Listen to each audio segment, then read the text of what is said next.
ताज्या बातम्यांसाठी महान करेला सबस्क्राइब करा आणि बेल आयकॉनला क्लिक करा। संत मुक्ताबाईंची पायी दिंडी पालखी जालना जिल्ह्यात दाखल। जळगाव जिल्ह्यातील मुक्ताईनगर मधून निघालेल्या संत मुक्ताबाईंच्या पालखीचं जालना जिल्ह्यात आगमन झालं आहे। जालना जिल्ह्यातल्या वाघरूळ घाटातून पालखीने जालना जिल्ह्यात प्रवेश केलाय। ज्ञानोबा तुकाराम आदिशक्ती मुक्ताईबाईचा गजर करीत भगवी पताका हाती घेत ऊन वारा पावसाची तमा न बाळगता मराठवाड्यात पालखी दाखल झाली आहे। आदिशक्ती संत मुक्ताईच्या 318व्या मुक्ताईनगर ते पंढरपूर आषाढी वारी पालखी सोहळ्याचे 6 जून रोजी संत मुक्ताई मूळ मंदिर येथून प्रस्थान झाले। फुलांनी सजवलेल्या रथात चांदीच्या पादुका ठेवून पालखी मुक्ताईचा व संतांच्या जयघोषात प्रवास करीत आहे। मुक्ताईचा पालखी सोहळा हा 600 किलोमीटर अंतर कापून पंढरपूरमध्ये दाखल होत असतो। 30 दिवसांच्या प्रवासानंतर 3 जुलैला मुक्ताईची पालखी पंढरपूरमध्ये दाखल होत असते। विठू नामाच्या गजरासह काळ्या आईची चिंता सावळ्या विठ्ठलाला असं म्हणत मराठवाड्यातील शेतकरी या वारीत सामील होत असतात। राज्यातील शेतकऱ्यांचं व सर्व नागरिकांचे आरोग्य सुदृढ राहो आणि सरकारने शेतकऱ्यांच्या मालाला योग्य हमी भाव देव व शेतकऱ्यांचे कल्याण व्हावे अशी प्रार्थना पांडुरंग चरणी करणार असल्याचे मत यावेळी दिंडी चालक हरिभक्त परायण हरणे महाराज यांनी सांगितलं। आई मुक्ताईच्या पालखीचं आज मराठवाड्यामध्ये आगमन झालेलं आहे। खरं तर खानदेश विदर्भाचा प्रवास केल्यानंतर आज मराठवाड्यात पालखीचा प्रवेश होतोय। काय सांगाल, किती वर्ष आहे आणि काय? आदिशक्ती मुक्ताईंचा हा पालखी सोहळा दिनांक 6 जूनला जळगाव जिल्ह्यातून त्यांनी प्रस्थान केलं।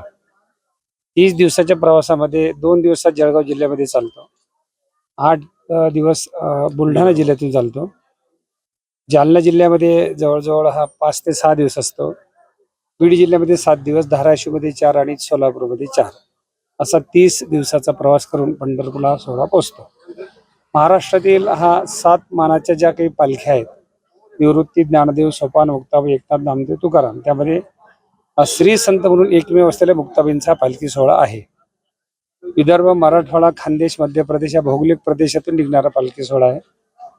317 वर्षाची प्रदीर्घ परंपरा या पालखी सोहळ्याला आहे। 3 शतकाची प्रतिकूल परिस्थितीमध्ये, परकीय सत्तेमध्ये, कोरोनाच्या कालखंडामध्ये हा न थांबलेला पालखी सोहळा आहे।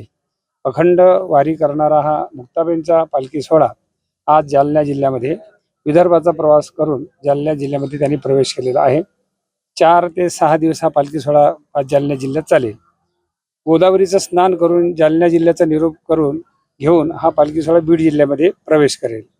आणि जवळजवळ अनेक घाट, म्हणजे अजिंठा घाट आहे आमचा बुलढाण्याचा, राजुरीचा, आणि भूमचा म्हणजे कुंथलगिरीचा घाट आहे, केळवदचा घाट आहे, असे 4-5 घाट पार करून भला मोठा 30 दिवसाचा प्रवास, 600 किलोमीटरचा प्रवास करून महाराष्ट्रातील सर्वात आधी निघणारा आणि आधी पोहोचणारा पंढरपूरमध्ये हा महाराष्ट्रातील एकमेव पालखी सोहळा आहे।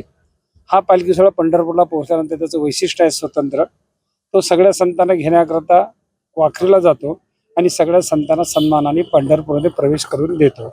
असा हा अनेक वर्षाची परंपरा असलेला आगळा आणि वेगळा पालखी सोहळा जालना जिल्ह्यामध्ये त्याचं उत्स्फूर्त स्वागत जालना शहरातील लोकांनी केलेलं आहे।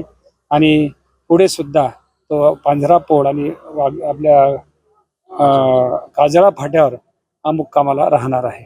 महाराज, तुम्ही म्हटल्याप्रमाणे पहिला मान मुक्ताईंच्या पालखीचा आहे पंढरपूर, याच्या मागची नेमकी काय भावना आहेत, काय? ज्या कालखंडामध्ये स्त्रियांना शूद्राचा दर्जा होता, त्या कालखंडामध्ये मुक्ताबाईंनी फार मोठी महिलांकरता, स्त्रियांकरता फार मोठी क्रांती केली।